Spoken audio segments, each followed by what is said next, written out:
¿Qué tal? Muy buenas tardes, tengan todos ustedes. Les damos la más cordial bienvenida a toda la comunidad CUSEA y a todos los que nos siguen a través de esta transmisión.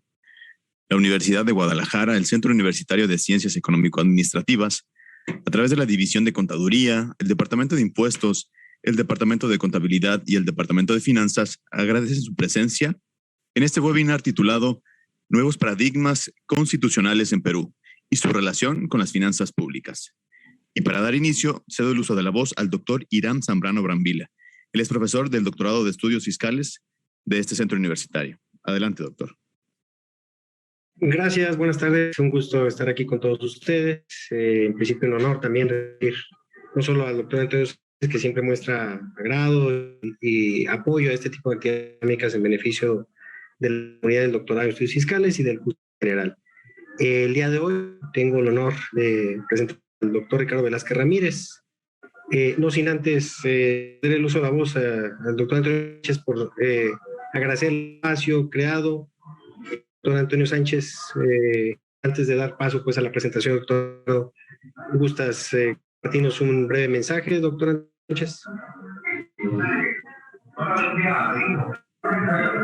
Bueno, perdón, muchísimas gracias a nuestro invitado, y bueno, que nos va a dar contextos de otro país como es Perú sobre los avances en materia laboral comparado con los avances de reformas laborales que hemos tenido y su ámbito de implicaciones fiscales, sobre todo y que lo estamos viendo, Irán, en las cuestiones de nóminas, en los timbrados de nóminas, que bueno, Perú no lo realizan, pero las implicaciones que conlleva, las implicaciones de todo el contexto de su código tributario peruano a la Ley Federal del Trabajo mexicano.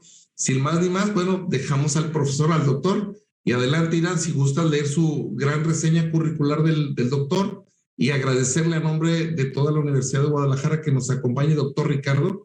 Muchísimas gracias por estar por acá en estas latitudes de México, aquí en la Universidad de Guadalajara, que es su casa. Muchas gracias, Irán, se te agradece muchísimo este esfuerzo de que hayas agendado un espacio para que el doctor Ricardo compartiera con la comunidad del CUSEA y de todos los especialistas en materia fiscal de su importantísimo tema. Sin más ni más, es suyo el escenario. Adelante, Irán, me quedo callado para que ustedes con todo gusto prosigas a la presentación de nuestro ilustre invitado. Gracias, doctor Ricardo. Gracias, Antonio. Y doctor Ricardo, antes de dar espacio a mi voz para ti, agradecerte, pongas en un poco tu micro, doctor Ricardo, para evitar ese delay. Abogado por la Universidad Nacional de San Luis Gonzaga, maestro en Derecho Constitucional por la Universidad Federico Villarreal, doctor en Derecho de la Universidad Autónoma de Nuevo León, como doctor en Filosofía en la Universidad Nacional Mayor de San Marcos, estudio postdoctoral constitucional, transnacionalidad y producción del derecho de la Universidad del Valle de Itaipei en Brasil. Y también tiene estudios, doctorado en ciencia política en el Atlantic International University, Estados Unidos. Básicamente diré eso porque si no me voy a quedar 15 minutos hablando, Ricardo, de todo ese gran bagaje de conocimientos. Diría ante todo un gran ser humano, un excelente profesionista, un mejor amigo. Y sin más, Ricardo, nos une hoy un tema que sin duda nos involucra a todos como comunidad latinoamericana, a la comunidad en particular, que tiene que ver precisamente con aspectos relacionados con los nuevos paradigmas que se están evolucionando. En el caso del Perú, con motivo de los momentos de modificaciones constitucionales recientes, prácticamente, si mal no tengo el dato, en los últimos 5 años han sido textos constitucionales y probablemente un tercero próximo a aprobarse. También han habido movimientos presidenciales donde los lapsos han sido pues no muy largos, no se han cumplido ya de algunos años cada uno de estos presidentes, pero todo esto genera la duda de, ¿y las finanzas públicas qué aspecto, qué orden en la discusión de esos movimientos han generado? ¿Cuáles han sido las discusiones tributarias? Ricardo, te doy el uso de la voz, con el gusto de escucharte, por favor. Es primera vez que se me plantea un tema desde el derecho constitucional o el rótulo nuevos paradigmas constitucionales en y su relación con las finanzas públicas. Obviamente, puede dar una primera impresión que este es un tema estrictamente económico, financiero, pero tiene como punto de partida los nuevos paradigmas constitucionales en Perú. Y como tal, esa partida, ese fundamento es constitucional. Y siendo así, no hay forma de iniciar primero estableciendo un esquema global que vamos a hablar, ¿no? Una primera idea tiene que ver con el modelo económico peruano. ¿Cuáles son esas reglas y principios rectores de ese modelo económico? Además, ¿cuál es su relación con un sistema democrático constitucional? Asimismo, ¿cómo está operando ese sistema económico? ¿Y cuál es el impacto que ha tenido ese modelo económico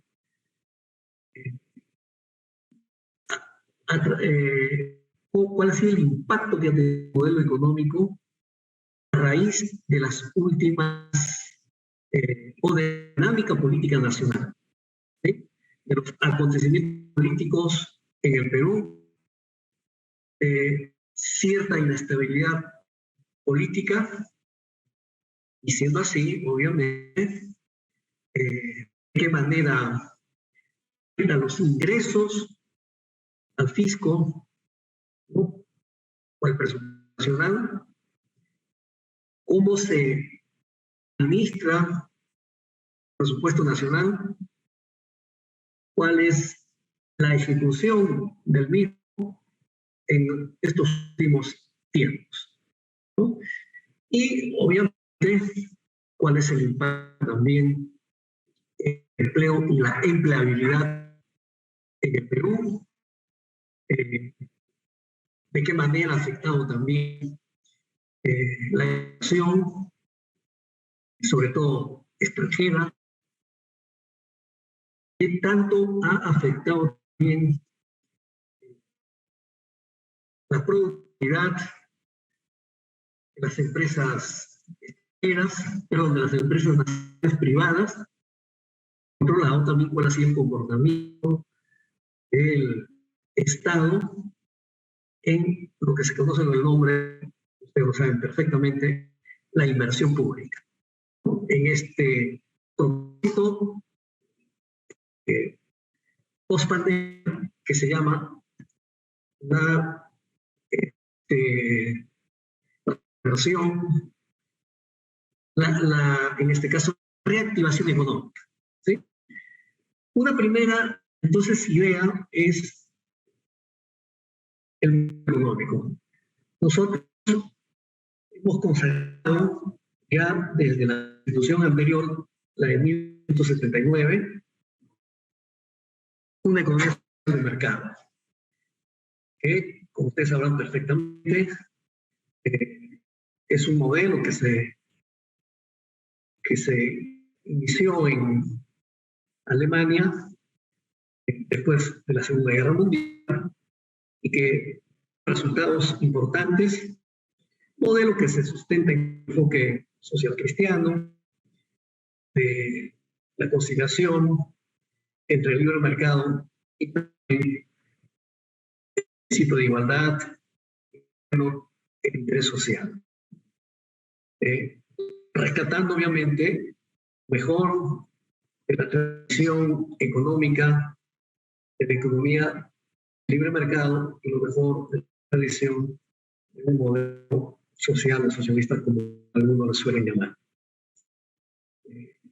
Es característica de este modelo, que está también consagrada en la Constitución del 79 y 93 en Perú, es de que promueve obviamente el pluralismo económico, empresarial, donde el monopolio de la actividad empresarial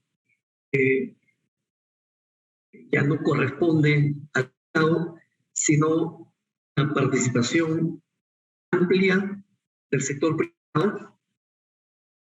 Como tal, el Estado solo debe intervenir en aquellos sectores estratégicos para la nación y en aquellos sectores donde no concita el interés del sector privado, ¿no? Y sí, el Estado también debe tener la tarea de hacer compromisos entre los diversos sectores económicos para establecer planes de desarrollo económico productivo, sin que ello implique una imposición, digamos, del Estado al sector privado, pero sí inducirlos, digamos, en una mirada nacional de desarrollo y prosperidad, pero también si hay una renuencia, una rebeldía de algunos sectores económicos, pues, intervenir de forma moderada y prudente a través de la política de tributos, ¿sí? Y además porque si se trata de un Estado-nación, no hay forma de desvincularse del interés colectivo nacional, ¿no? Este modelo es interesante, ha generado algunas marchas y marchas en el Perú. Finalmente, en la elección del 93, se ha elevado al rango constitucional los llamados contratos leyes, sobre todo con empresas extranjeras, y se ha dado el caso que ha habido contratos y convenios del Estado con empresas,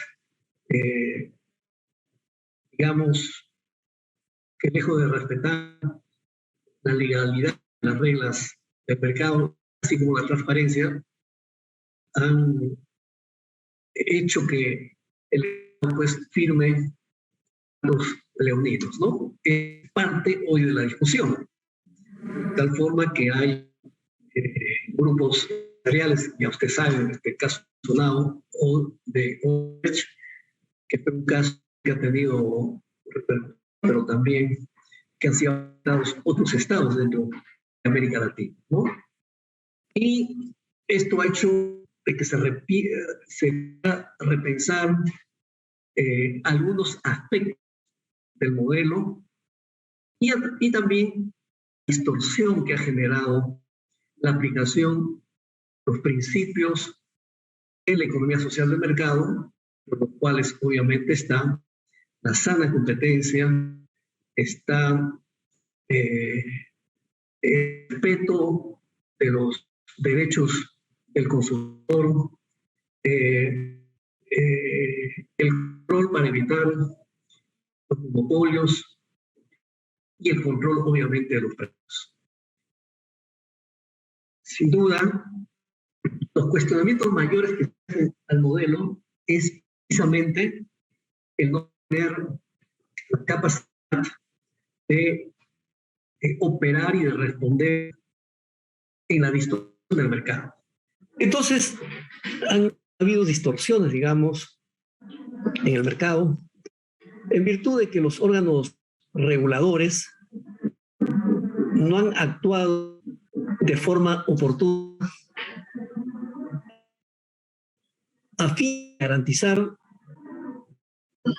la sana competencia, el libre mercado y la protección de los derechos del consumidor. Que dicho sea de paso, estos derechos hoy por hoy se han constitucionalizado. Originalmente estaban concebidos como un derecho más. Por hoy se le conoce con el nombre de derechos fundamentales innominados o no declarados o no escritos. ¿Por qué?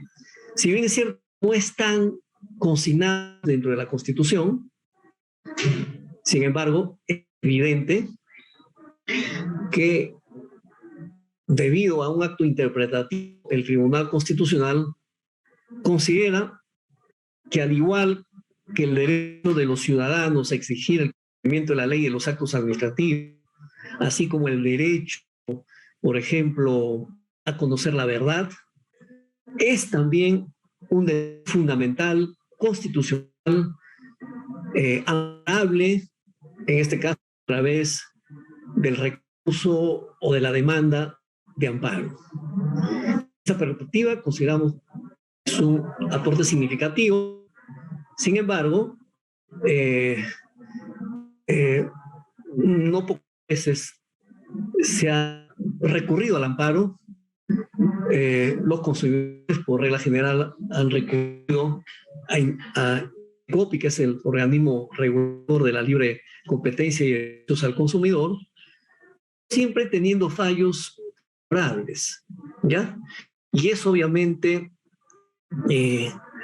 ha generado una fuerte discusión respecto a la eficacia del modelo, respecto a que el modelo ha funcionado o no. Algunos en una postura extrema eran que lo que ha generado ha sido más brechas sociales, más desocupación, lo cual no es cierto porque finalmente los indicadores económicos y laborales demuestran que la reducción de la pobreza ha disminuido en el Perú y además de la extrema pobreza. Significa que si el modelo ha funcionado, ha generado un desarrollo productivo, ha generado empleo. El Perú, en el ámbito internacional, se ha insertado al sistema financiero internacional como sujeto de crédito, pero además ha sido considerado en diversos tratados, convenios internacionales de libre comercio. Y bueno, eso desde luego significa de que hay un tácito reconocimiento al modelo y a los resultados del modelo. Pero claro, no todo es color de rosas, tiene defectos. Por ejemplo, acabo de mencionar hace un momento los llamados contratos, la falta de intervención oportuna y eficaz de los organismos reguladores como el de Indecopi, hacen pues a sus críticos de que el sistema no funciona, cual es una media verdad. Yo diría, tiene más de verdad que ha funcionado que que ha fracasado.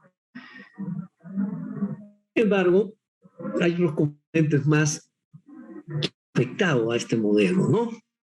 Que tiene que ver con la parte política. Siempre en el Perú hemos dicho, y se ha construido en el sentido de que la economía y la política en el Perú van en cuerdas separadas. Que hay una especie de piloto automático en la economía. Que las crisis políticas que se han dado en Perú no ha afectado no ha tenido impacto en el sistema económico, porque el sistema económico ha seguido funcionando a la perfección. Se han mantenido los precios, el trabajo, la empleabilidad, se ha mantenido y ido mejorando, la exportación ha crecido, otras cosas, ¿no? Sin embargo, creo que con el tiempo y sobre todo a raíz de esta pandemia que ha afectado a todo el mundo, se mostró la debilidad del factor político y el impacto en la economía, que no es un fenómeno solamente en Perú, sino yo creo en el mundo, solo que en unos ha tenido impacto mayor de carácter negativo que en otros. En el Perú sí tuvo un impacto negativo fuerte, porque muchas empresas se quebraron, empresas formales y con mayor razón empresas informales. Sobre todo, la falta de capacidad y de oportunidad del Estado para reactivar la economía. Es cierto, designó un presupuesto importante para generar lo que podría graficarse con el nombre de salvavidas para las micro y pequeñas empresas, que al final los más favorecidos fueron las grandes empresas con un volumen mayor de millones de soles, y a diferencia de las empresas chicas, incluso muchas de ellas no resistieron, y esto generó obviamente una fuerte resistencia, rechazo, ya que las micros y pequeñas empresas son los que generan el mayor porcentaje de empleo en el Perú. Y al quebrarse, obviamente, el porcentaje de desempleo ha aumentado. Entonces, este factor de falta de capacidad para dar respuestas,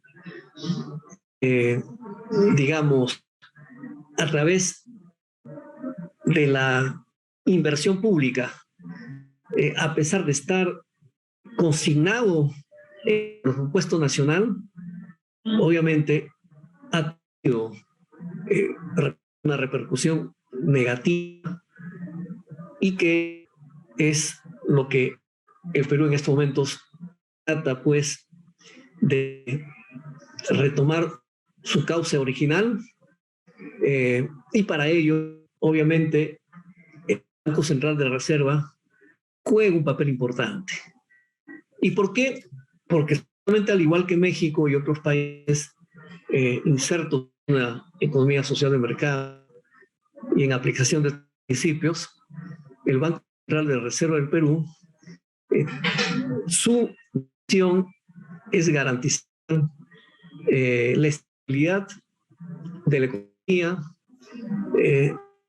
y evitar la inflación. Y como tal, es un organismo que no depende del Poder Ejecutivo, sino que es un órgano constitucional autónomo, y siendo así, desde luego, aquí el propósito es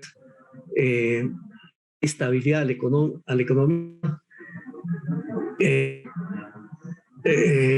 buscando, por ejemplo, que el dólar no suba o que no baje demasiado, para no generar abruptos, digamos, en los agentes económicos, es decir, no generen grandes pérdidas.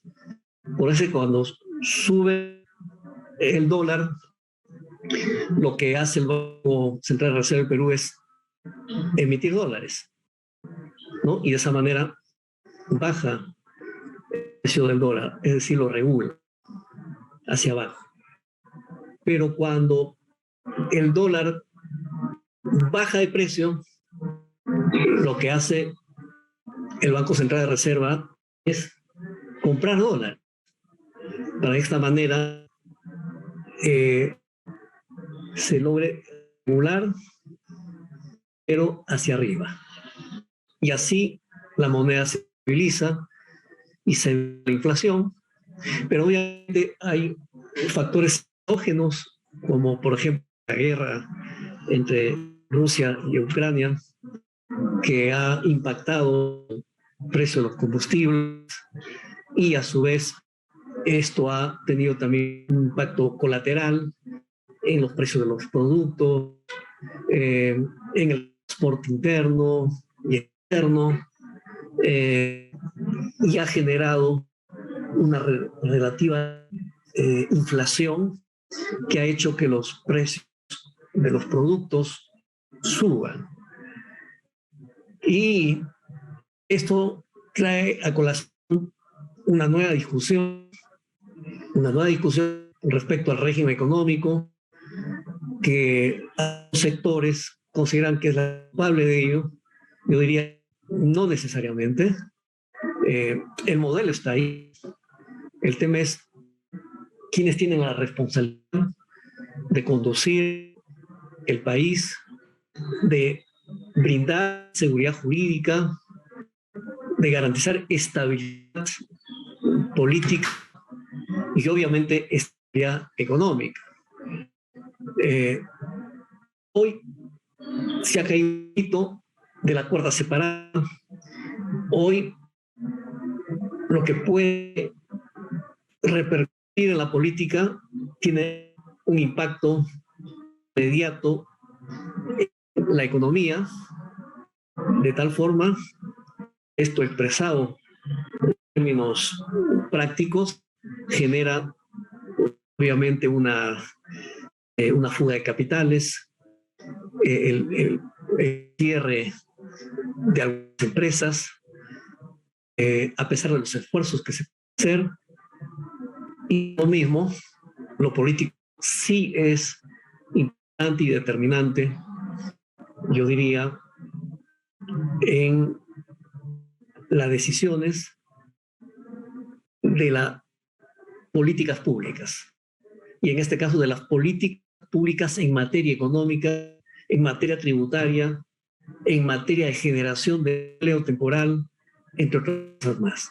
¿Sí? De tal forma que llevamos cerrando esta intervención, así generar pues un diálogo, quizás podríamos ahí,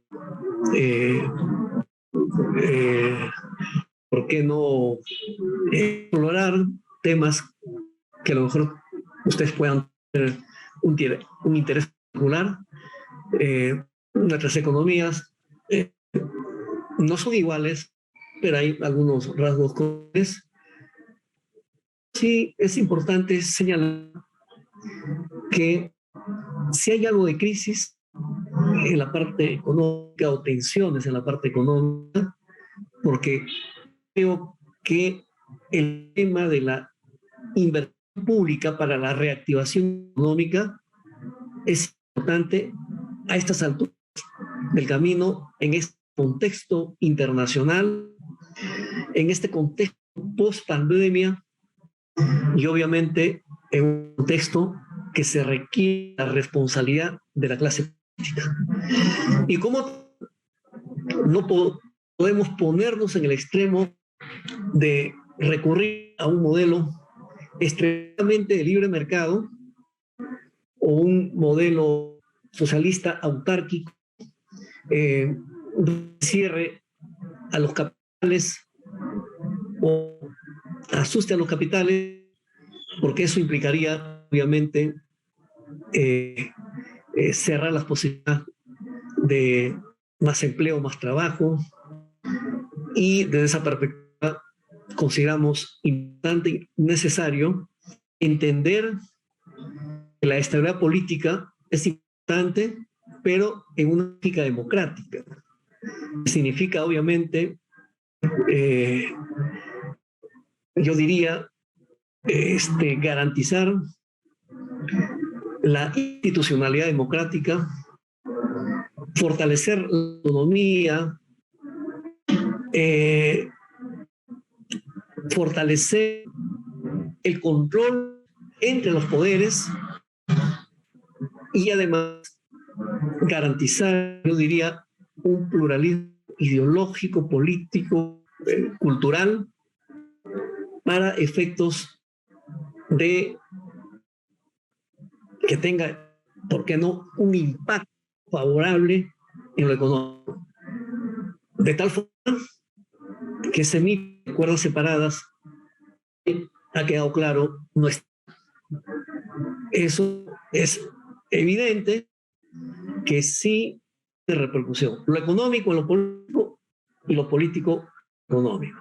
¿Sí? Que finalmente y entra a tallar el poder político. El poder público está a cargo de la conducción del Estado. El poder público son instituciones. A unos les toca legislar, a otros les toca ejecutar o administrar, ¿no? A otros les toca supervisar, a otros les corresponde administrar justicia. Todos tienen que jugar un papel importante. Y creo que en ese sentido, la política expresada también a través de instituciones como los partidos políticos tienen que tener conciencia de ello, ¿no? Y también la propia ciudadanía. No puede ser posible que se dé luz verde, carta blanca a un gobernante para que haga lo que quiera. Creo que la lógica democrática es importante y mientras hay una constitución que va en esa línea, obviamente va a dar también seguridad en el campo de la economía por cualquier sobresalto que se genere en el campo de la economía, desde luego, tiene efectos directos en el aumento del desempleo y ya sabemos todo esto también lo que provoca también violencia social expresado en robos callejeros, lo llamamos en Perú, o el crimen organizado y otros males y plagas, lamentablemente tengo que decir, que puede generar una situación de este tipo. Entonces, aquí, en primer término, no hay que alarmarnos. Hay que imponer la serenidad, la calma y tampoco hacer responsable de todo lo que pueda estar ocurriendo a la Constitución o al modelo económico, sino ser más objetivo. Y si en términos macroeconómicos, digamos, y en términos laborales, empleabilidad, reducido el porcentaje de pobreza y extrema pobreza, el número de desempleados, entonces, pues, la conclusión obvia es que el modelo sí ha funcionado. Que puede funcionar mejor, por supuesto. ¿Cuáles son las fallas? Esa es parte de lo que hay que conversar, de lo que hay que discutir. Serenamente, responsablemente, y eso significa obviamente una invocación a todos los grupos y sectores políticos, económicos, culturales y obviamente la ciudadanía en general actuar de forma responsable. Con estas palabras termino. Comprenderán que hay un límite programado hasta la tarde. De tal forma, quiero dejar este margen, obviamente para la intervención del doctor Irán Zambrano, que él es un experto en estos temas, en la experiencia mexicana, seguramente tiene cosas que decir y por ahí también dejará un margen de tiempo para los que desean hacer alguna pregunta o por qué no hacer una acotación y también desde luego alguna crítica. Todos bienvenidos. Gracias. Gracias, doctor Ricardo. Me voy a permitir hacer una pregunta a título personal porque si no, no voy a tener oportunidad. Decirte o preguntarte en tu exposición, te escuchaba y en realidad los paralelismos con la realidad mexicana son muchos, sin entrar en detalle, lo diré así. Pero en la discusión del nuevo texto constitucional, la discusión involucra cambios en los impuestos peruanos, en la forma en que se fiscalizan, porque pues pareciera que el debate se acerca más hacia lo político, a lo que te he escuchado. Pero el tema tributario está en la agenda de la discusión de estos cambios hacia una nueva constitución, en el caso de Perú. En realidad, hay sectores, obviamente, políticos del Perú que hoy están proponiendo una nueva constitución, pero eso no se ha definido todavía.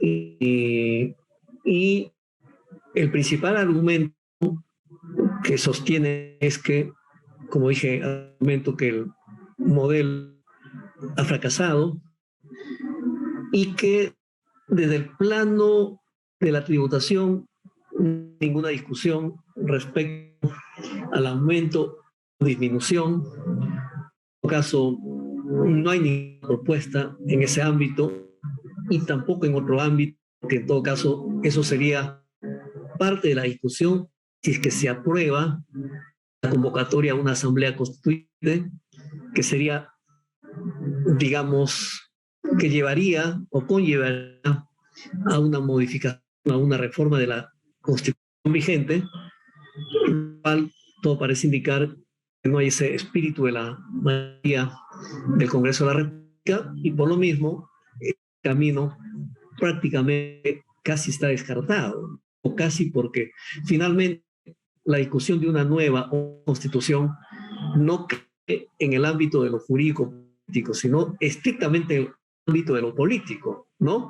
Y yo siempre he dicho, para que eso sea, para que ello se dé, tiene que haber pues una crisis extendida, la necesidad nacional, no de un grupo político o de unos cuantos partidos políticos, sino diría un convencimiento de la mayoría de partidos, por no decir de la totalidad, de que no hay otro camino que recurrir a un nuevo pacto político, porque no se trata de satisfacer la exigencia, el capricho de un grupo o de, ya sea de mayoría o minoría.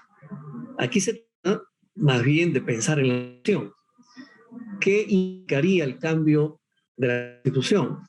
Si implica la discusión del modelo económico, de un nuevo modelo económico y de un régimen político, pues que se diga desde ahora. Y que no se sorprenda más adelante.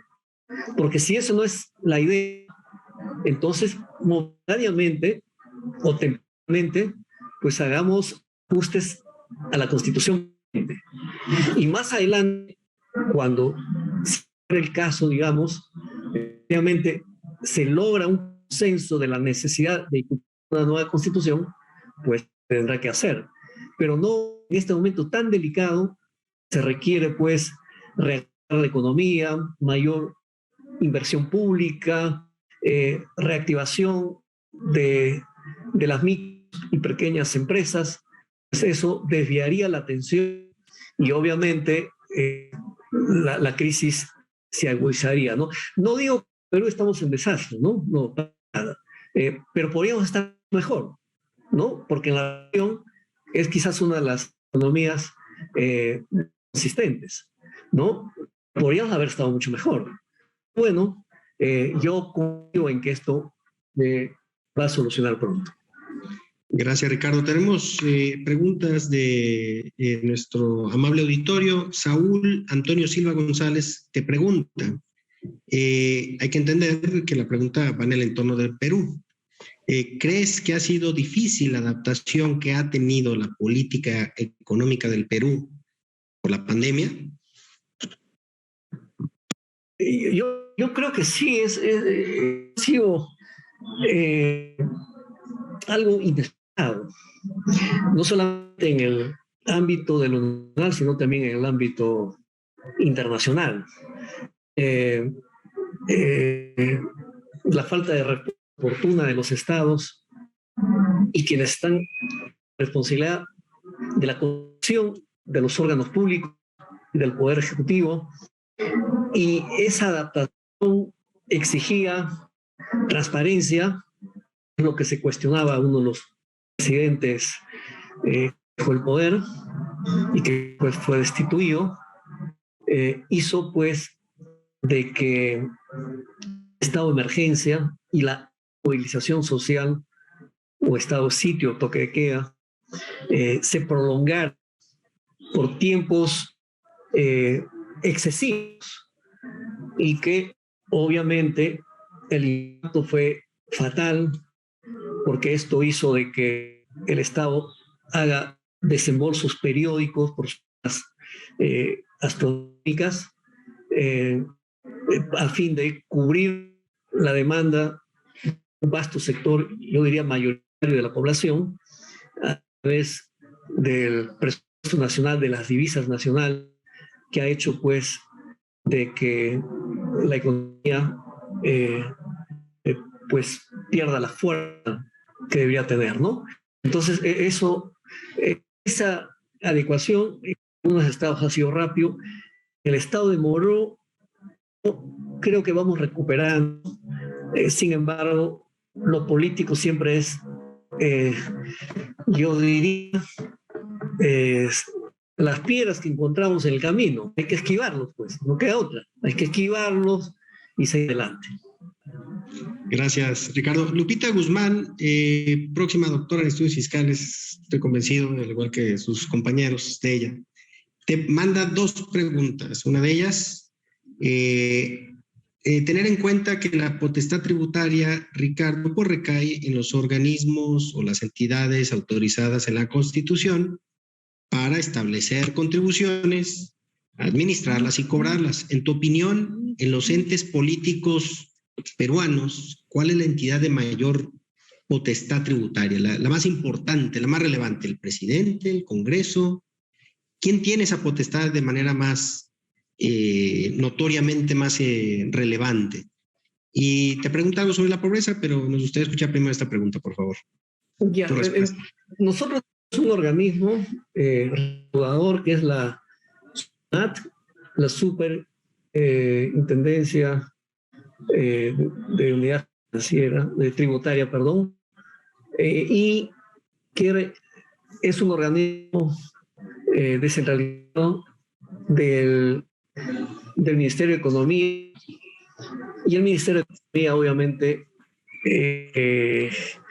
es parte del Poder Ejecutivo, pero tratándose del presupuesto, obviamente es algo que en orígenes parte de los diferentes sectores del Ejecutivo, expresan ministerios, llámese Ministerio de Agricultura, Ministerio de Trabajo, Ministerio de Desarrollo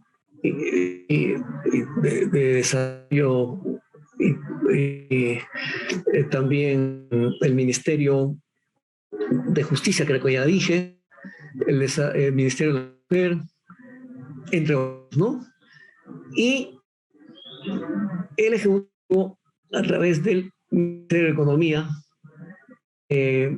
coordinan con la Comisión de Economía del Congreso para realmente llevar una propuesta, además, sin duda recoger también demandas presupuestales de los órganos descentralizados o de los poderes descentralizados o los gobiernos regionales y locales, así como de los otros órganos constitucionales autónomos, ¿no?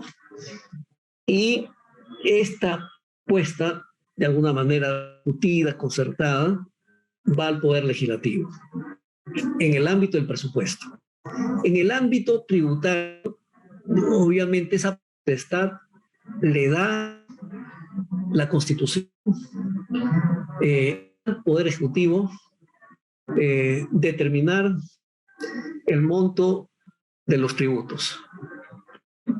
De tal forma que esto no es posible ser sometido, por ejemplo, a una consulta popular.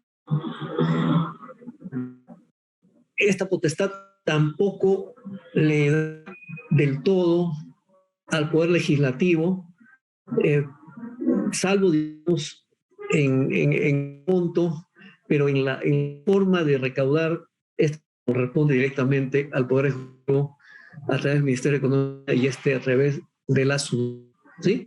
Entonces, ese es menos el mecanismo como funciona en Perú. Gracias, Ricardo. Un par de preguntas más, sabiendo que estamos por terminar el tiempo. La respuesta corta nos permitirá tal vez meter una tercera. Lupita, aguántame con la segunda pregunta que nos presentabas. Y pasemos a la pregunta de Daniela Nava. Ella cuestiona si algunos de los desafíos en el Perú, derivado precisamente de la pandemia, es todavía una cuestión pendiente de resolverse en el Perú. en la economía, desde luego. ¿Qué aspecto de la pandemia permanece vigente como un desafío para la economía peruana? Bueno, yo siempre digo que la pandemia ha puesto al descubierto la fragilidad, digamos, de los servicios públicos importantes del país. Probablemente eso no solamente ocurrió en Perú, sino también en los países de América Latina y principalmente en el servicio de salud, en el servicio de educación, en el servicio de atención, digamos, a los sectores más vulnerables de la sociedad. Y en la parte económica, obviamente, esto significa el no haber atendido oportunamente a sectores. Una vez dada la pandemia, con las consecuencias que ello ha generado y mostrado ya la debilidad del sistema, lo que queda es ciertamente invertir asignando recursos necesarios para cubrir esas demandas que obviamente afectan el presupuesto nacional, donde hay que priorizar la atención, repito, por ejemplo, a la salud, a la educación y entre otros sectores, ¿no? Entonces, hay cosas por ver. Esa es parte de la discusión, seguramente también en México, y que, bueno, no todo está dicho, no todo está resuelto. Esto genera un replanteamiento, digamos, pero yo diría sobre todo la capacidad de ejecución para el Estado. Ese es importante. Al grado que han habido algunos gobiernos regionales, algunos ministerios que han dado recursos, falta de capacidad, digamos, del equipo que está en el mundo, digamos, y en la conducción de las instituciones, de los gobiernos regionales o locales, y habiendo recursos necesarios. Probablemente tiene que ver con la experiencia que ha hecho que, pues, finalmente no se utilice adecuadamente, y al utilizar, más que adecuadamente, no utilizar los fondos destinados, es decir, no tener capacidad de ejecución, duda, pues afecta directamente a los ciudadanos, sobre todo a los sectores más vulnerables. Y ya eso no es un tema económico propiamente, es un tema, digamos, que tiene que ver con capacidad de gestión, ¿no? Que tiene que ver con gestión de políticas públicas en el plano económico. Por eso yo decía, el modelo está. A veces están en quienes tienen la responsabilidad de conducir. Creo que por ahí va el tema.